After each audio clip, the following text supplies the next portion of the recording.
एक दिन की बात है जब मेरे कंपनी मैनेजर ने कहा, आज कुछ वर्कर्स कम पड़ जाने के कारण तुम्हें ओवरटाइम करना पड़ेगा। तुम्हें इससे कोई समस्या तो नहीं है? मैं तुम्हें ओवरटाइम के एक्स्ट्रा पैसे भी दूंगा। मुझे इससे कोई समस्या नहीं थी क्योंकि मुझे ओवरटाइम करने के पैसे मिल रहे थे, तो मुझे क्या समस्या हो सकती थी।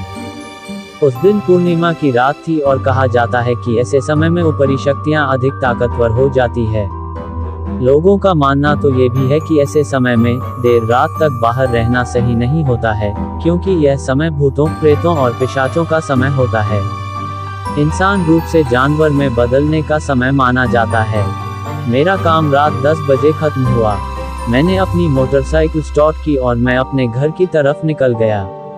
उस समय मेरी बाइक की स्पीड कम थी, क्योंकि जिस सड़क से मैं आ रहा था उस सड़क का काम चलने के कारण मैंने अपनी सुरक्षा के चलते ऐसा किया था।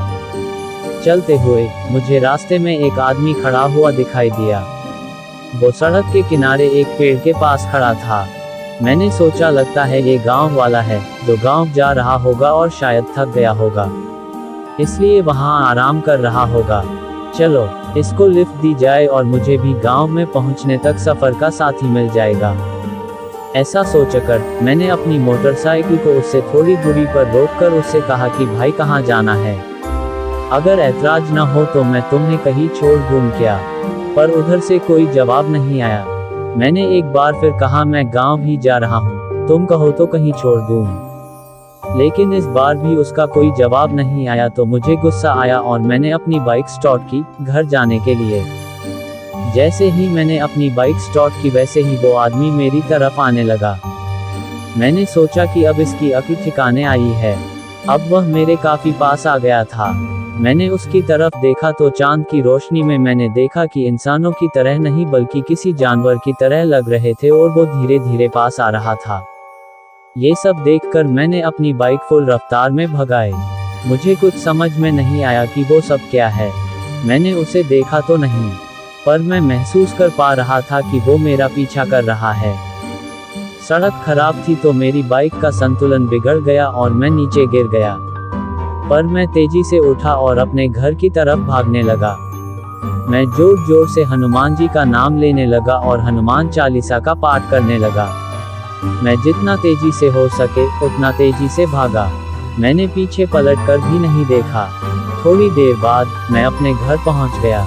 मैंने दरवाजे को जोर जोर से पीटा। मेरे भाई ने दरवाजा खोला।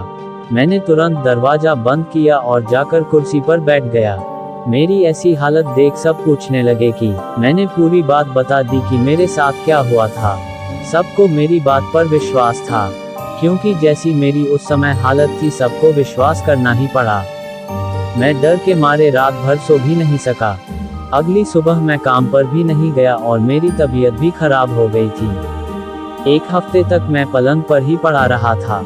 मेरे पापा इन सब चीजों में यानी कि ऊपरी ताकतों में जानकारी रखने वाले एक आदमी को घर ले आए। उसने कहा कि जिसे तुम मिले थे वो एक प्रेत था जो एक जानवर के रूप में था। तेरी किस्मत सही थी, या यूं कहे कि किसी शक्ति ने तुझे बचा लिया, क्योंकि वो प्रेत तुझे जिंदा नहीं छोड़ता। ये कहकर फिर उन्होंने मुझे एक चांदी की माला दी और कहा कि इसे अपने गले में बांधे रखना। कुछ समय बाद मैं ठीक हो गया और मैंने फिर उस प्रेत को कभी नहीं देखा। मैंने उस जगह नौकरी भी छोड़ दी।